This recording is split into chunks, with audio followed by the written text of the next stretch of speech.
இந்தியாவின் ஆன்மீக வரலாற்றில் ஒரு மனிதரல்ல, ஒரு யுகமே பிறந்த நாள் அது.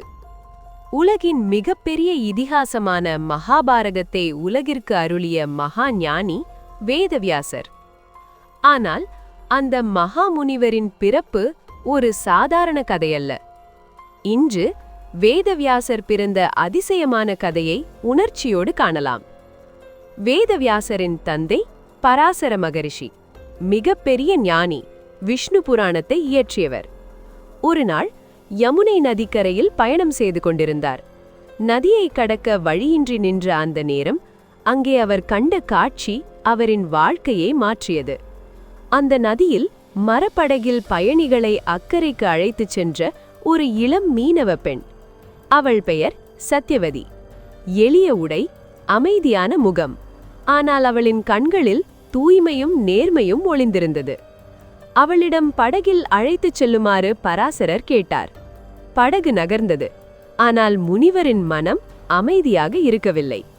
பராசர மகரிஷி தன் உள்ளுணர்வை வெளிப்படுத்தினார். சத்யவதி அதிர்ந்தாள். ஒரு பெண்ணின் பயம், ஒரு மகளின் கௌரவம். ஆனால் அவள் தன் மதிப்பை இழக்கவில்லை. சத்யவதி சொன்னாள், 3 நிபந்தனைகளுண்டு.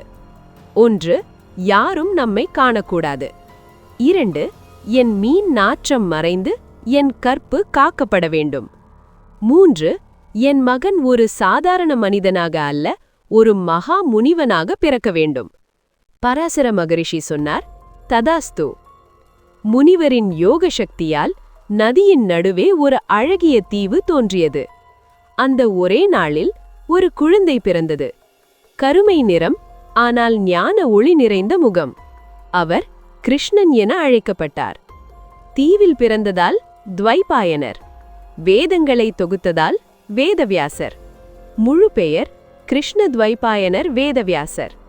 ஒரு மீனவ பெண்ணின் கருவில், ஒரு முனிவரின் தவத்தில், ஒரு தீவின் அமைதியில் பிறந்தார் மகாபாரதத்தின் தந்தை. இந்த கதை நமக்கு சொல்வது என்ன? பிறப்பு முக்கியமல்ல, பண்பு முக்கியம். ஞானமே மனிதனை உயர்த்தும். வேதவியாசர்தான் மிகச்சிறந்த புராணமான மகாபாரதத்தை உருவாக்கி கௌரவர்களுக்கும் எழுதியவர். இவர் பாண்டவர்களுக்கும் கொள்ளு தாத்தாவாவார். அத்தகைய சிறப்புகள் பெற்ற மகாபாரதத்தை உருவாக்கிய வேதவியாசர் பராசர மகரிஷிக்கும் சத்யவதி என்ற மீனவ பெண்ணுக்கும் பிறந்தவர். இவர் பிறந்த கதையை பற்றி கீழே காண்போம். இவருடைய தந்தை பராசர மகரிஷி. இவர்தான் முதல் புராணமான விஷ்ணு புராணத்தை இயற்றியவர் ஆவார். இவர் ஒருமுறை யமுனை நதியின் அருகே பயணித்துக் கொண்டிருந்தபோது நதியை கடக்க தன் மரப்படகில் பயனாளிகளுக்கு உதவி செய்து கொண்டிருந்த மீனவ குடும்பத்தை சேர்ந்த ஒரு இளம் மீனவ பெண்ணை கண்டார். அந்த பெண்ணின் மீது பராசர மகரிஷி முனிவர் ஈர்க்கப்பட்டார். அந்த பெண்ணின் அருகே சென்ற அவர் தன்னை அக்கறைக்கு அழைத்துச் செல்ல சொன்னார். இருவரும் மரப்படகில் அக்கறைக்கு செல்லும் வழியில் பராசர மகரிஷி தன் விருப்பத்தை வெளிப்படுத்தினார். அந்த பெண்ணின் பெயர் சத்யவதி. அவருடைய விருப்பத்திற்கு சத்யவதி முதலில் தயங்கினாலும் பராசர மகரிஷியின் தொடர் வற்புறுத்தலின் பேரில் வேறு வழியின்றி, என்னுடைய நிபந்தனைக்கு சம்மதம் தெரிவித்தால் நான் உங்கள் விருப்பத்திற்கு சம்மதிக்கிறேன் என்றாள் சத்யவதி. பராசர மகரிஷி, என்ன நிபந்தனை கூறு என்று கேட்டார். சத்யவதி சொன்ன முதல் நிபந்தனையாவது, நம் இருவரையும் யாரும் காணக்கூடாது என்றாள். 2வது நிபந்தனையாவது, அவள் உடலிலிருந்து மீன் நாற்றம் வாசனையாக மாற வேண்டும் என்றும், நான் உங்களின் விருப்பத்தை நிறைவேற்றினாலும் நான் கற்புள்ளவளாகவே இருக்க வேண்டும் என்றாள் சத்யவதி. சத்யவதி கேட்ட வரத்தை பராசர மகரிஷி வழங்கினார். 3வது நிபந்தனையாக, தன் குழந்தை அறிவாளியாகவும் நன்கு படித்தவனாகவும் மீனவனாக இல்லாமல் ஒரு முனிவனாக இருக்க வேண்டும் என்ற வரத்தையும் கேட்டாள். இந்த நிபந்தனைகளுக்கு தலையசைத்த முனிவர் ததாஸ்து என கூறினார்.